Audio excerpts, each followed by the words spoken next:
Welcome to r/RedditRevenge. This is a story of someone getting back at someone with revenge after being wronged.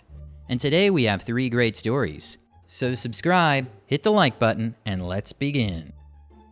The first story. New manager ridiculed me for not using Fix-A-Flat as a delivery driver. His smug attitude backfired, leading to him leaving with 4 flat tires and 4 cans of the product as my farewell present upon quitting. The second story. John, facing relentless harassment at a pizza shop, turned the tables on his tormentor Sarah by anonymously reporting her welfare fraud, ultimately derailing her law career. The third story. During a poker tournament, a dispute over rules led to a petty yet satisfying victory when the storyteller won, tore up a ticket, and got rid of an annoying opponent.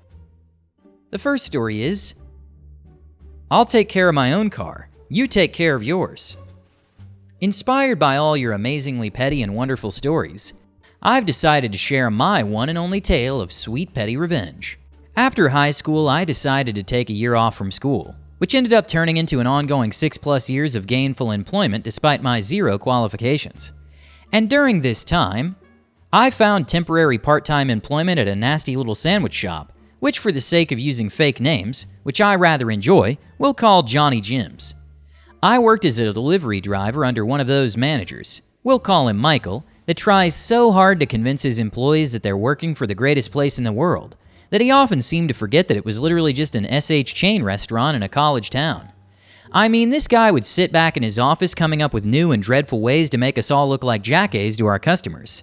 Chants, songs, games, basically any annoying thing that you've ever watched a food service employee do, this guy made us do in spades. And remember, this isn't a sit-down restaurant, it's basically just a Subway, with an extremely limited menu that delivers and caters. So after about 8 months of working there, I had seated myself as head driver. There was no pay increase, but I worked the best shifts, the most hours, and basically had learned our delivery area back to front. The other drivers were all totally cool guys. When Michael wasn't there, we would actually have a really good time at work, got everything done in a timely manner, didn't feel the need to embarrass ourselves by chanting, and never had a customer complain once. These were truly the halcyon days, but a dark shape was forming on the horizon. One day, Michael calls everyone who was working together for an announcement. Another store in the area was closing, and we'd be absorbing not just their delivery area, but a few of their employees, including, as Michael put it, a really great ASM, Assistant Store Manager. Now, I had casually brought up to Michael a few times in the previous weeks the thought of me running a few shifts on weekdays. They were shifts I practically owned anyway, and I figured it could help out. Upon hearing that a new manager was being brought in, I was somewhat perturbed, but hey, I didn't have to work any harder than usual, so it wasn't a huge deal. Until I met said manager. We're gonna call him Dwight because that's exactly who he was. An overbearing kiss-a who enforced every single one of not just corporate, but Michael's BS rules to a T, and made life there even more of a living hell than Michael ever had. He was whiny yet sickeningly self-assured, confident yet unable to make on-the-fly decisions when the situation required it, and completely and utterly useless at anything more than a cheerleader.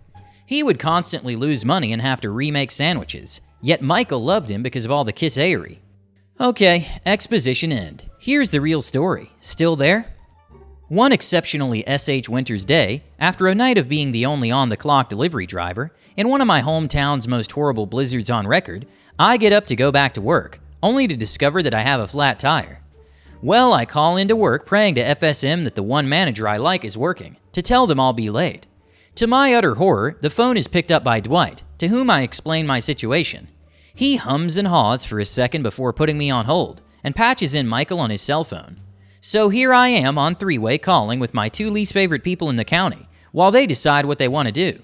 They come to the consensus that I should put my spare on, come to work and drive around town for 12 hours on a friggin' donut, and that as far as my OG tire goes, I can toss some Fix-A-Flat in there and call it a day. Now, I've changed a few tires in my day, but I'm in no way a car guy. This, however, does not mean that I'm a complete moron. I had experienced firsthand what Fix-A-Flat can do to aluminum and steel rims. It corrodes the ever-loving F out of them. But hey, I get it. Sometimes you gotta do what you gotta do. This time, however, was not one of those times. Like a bouse, I put my spare on, drove to the nearest 7-Eleven, checked my original tire, find no punctures, and just air it up with free air. Put it back on my car and drove to work. Took all of 38 minutes, good as new. When I arrived on the scene, I could already see Dwight standing in our doorway trying to look menacing. So I park behind the building and make my way towards the front door, only to be confronted by Dwight and a plainclothed Michael outside the shop. "That one guy 42, we need to talk in my office immediately," barked Michael, as Dwight looked on with this face. So I followed them both inside and back to the office, where I get laid into about wasting company time, not following orders, and sowing dissent amongst my fellow workers. Apparently one of them, what the hell, let's call him Creed, had overheard the earlier conversation when Fix-A-Flat was mentioned and had said something about it being a bad idea to Dwight. Dwight took this as us ganging up on him and felt the need to call Michael into the store. I meekly apologized because I needed the job, and Michael leaves me with Dwight. At this point, I already wanted this guy dead. He'd come into my store and started being an a-hole to me and my coworkers, and couldn't even handle the easiest manager tasks without being constantly on the phone with Michael. But after all that was said and done, I'd received my punishment, and the world moved on. He just had to pipe in, "Man, bet you wish you would have just used a Fix-A-Flat, huh?" in the most smug Cartman-y way possible. That was it. The next few weeks, I just gave up. About 3 weeks after the incident, I put in my 2 weeks notice and didn't say a word to anyone. But on my last day, I knew what had to be done. It was a late shift, and of course I got stuck with Dwight. So on my final delivery of the night, I take all my tips and go by 7-Eleven and buy 6 cans of the cheapest old Fix-A-Flat knockoff they've got. The one that says 4 trucks, so you get like 4 ounces more of it. I pull into the employee parking lot, unwrap 2 of the cans, break the little hoses off, and completely cover his car in it. I mean, this thing was completely solid white by the time I was done with it. It's sticky, it's pungent, it's glorious. Next step, I get my tire pressure gauge and let all the air out of all 4 of his tires. I put the other 4 cans in a gift bag I had in my back seat, draw a big facetious smiley face on a JJ's receipt and tuck it inside, leaving the bag on his now sticky, dripping hood of his car with 4 flat tires. Went inside, cashed out, doffed my hat, and never looked back. Never heard a peep from Dwight. Got an email I ignored from Michael. Most of my friends left soon after that, and the shop was forced to relocate for reasons that I truly have no idea about. Hint, yes I do. Story for another day. Edit. Some of you have asked about why the location moved. I really didn't have that much to do with it, honestly, and there's not much to tell. But anyways, a few weeks after I left, I went to a friend's house and the subject of JJ's and my departure came up. My friend explained that his aunt worked for the realty company that owned most of the properties in the area where the shop was located, and that Starbucks had been vying for JJ's location. But JJ's lawyers kept dragging out the process and refusing to relocate the store. This was about 4 or 5 years ago, and until that point, surprisingly, the only Starbucks in town was the Barnes & Noble. Well, seeing as how I was partial to the vanilla bean frappuccino, which in all honesty is just a $5 milkshake, but I digress, I figured I'd help in any way I could. A few calls to the health department here, a few fake orders there, maybe a couple of complaints to the corporate hotline about belligerent employees, and a few months later, boom, Johnny Jim's closes up shop, moves half a block down the street, and experiences a change in management. Maybe I influenced it, maybe not, but I like to think that my contribution gave them that last little push. So yeah, not as interesting as the story above, since I really didn't do that much, but it's still a decent, victorious epilogue to my time at JJ's. The next story is, try to get me fired? Enjoy the end of your law career. I'm John. I worked in a pizza shop back when I was in college. I worked with Sarah, a vindictive lady who would stir up a lot of drama. Sarah would pick a target and then bully them into quitting. Where I'm at, college students can receive welfare if their parents earn less than a certain threshold. I was ineligible for student support due to my parents' income, even though they didn't support me, and I desperately needed this job. Matt, a new hire, quit after Sarah's harassment. Sarah's attention then turned to me. Sarah would approach my supervisor and spout BS like, "Hey, Mr. Supervisor, I asked John where the snake is and he said the snake is cutting pizzas." This while the supervisor was actually cutting pizzas. She would shout at me with extreme hostility.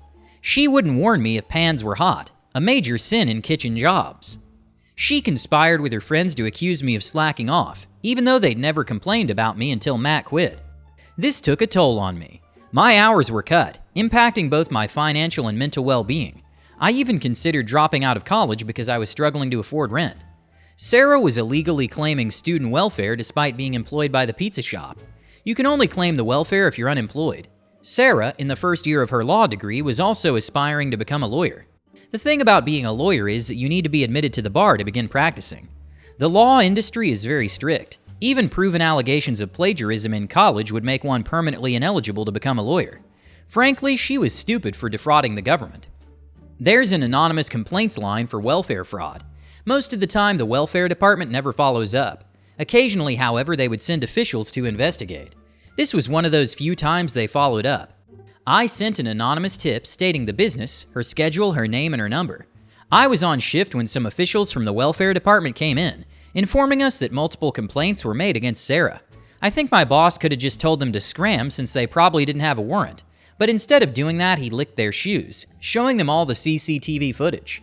The officials then questioned Sarah. She panicked, confessing to everything. I felt no sympathy for her. As a law student, she should have known to remain silent. Long story short, Sarah received a suspended sentence, which would most certainly disqualify her from becoming a lawyer. She dropped out of college while I continued working at the pizza shop and eventually graduated with an associate's. I have an alright job now. The third story is petty? Oh yes. Cost myself 50 pounds? Yup. Felt good? You betcha. This happened maybe 6 or 7 years ago. I was and still am a professional poker player, and back when this story took place, I was traveling to play a pretty big game in a different city than mine. I'm from the UK, with a group of fellow players. We decided the night before to have a warm-up game at the local casino and have some drinks and relax. The game consisted of about 60 or 70 people, and 9 players would win money. Long story short, myself and another guy in our group made the last 9, so we had already earned a little money for the trip.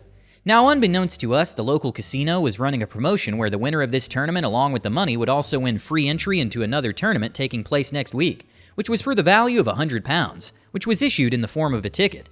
Now, this was obviously of no use to me or my friend, as we would be traveling back home in a few days, so once we found out about this, a few of the other players offered to purchase it from us if one of us were to win for a bit of a lower price than the full £100, which was fair enough. As the players are being eliminated, I ended up having a huge argument with 2 of the other local players that I'm not going to get into, as it will not make any sense unless you know the game and rules of poker. A few of the other players at the table said I was correct, but the tournament director, basically the referee, sided with the 2 local players, which was not surprising. He has to keep his customers happy. I'm still certain to this day I was correct, and the other 2 locals ganged up on me as they were friends. This peeved me off, however, and it just so happened one of the guys who I had the argument with, myself and my friend, were the final 3 left in. The other guy was eventually knocked out and said to us, "Hey lads, I'll give whoever wins £50 for the ticket." Now, he knew no one else would pay for it as most of the other players had left, as it was now 3 a.m., and this would be our only chance to sell it, so he was trying to get it much cheaper. A much fairer price would have been £70 to £80. Now, this is where my 23-year-old ego kicked in and said, "Sure thing," knowing full well this was not going to happen. He waited around for another hour until the game finished. During this time, I had made it clear to my friend we were not selling him this ticket. My friend ended up winning, and I asked him to give me the ticket so I could go and sell it to the guy. I walked over to him like Leonardo DiCaprio walking into the Playboy Mansion, and held up the ticket in front of his face and ripped it in half before turning and walking back to my friend. The guy was escorted out of the casino and told not to come back for a few days after threatening to hit me if he ever saw me again. He was also about 60 and carried a walking stick, so I wasn't too worried. Edit. Seeing as people asked the argument was about forward motion, guy tried to fake pump me in a hand, and I said you can't move your chips forward then back like that, and he and his buddy both disagreed. Floor sided with him. Dealer kinda sat there and said nothing. I expect he didn't want to anger the locals and side with an outsider. Hit the like button and subscribe to the channel. Have a good day.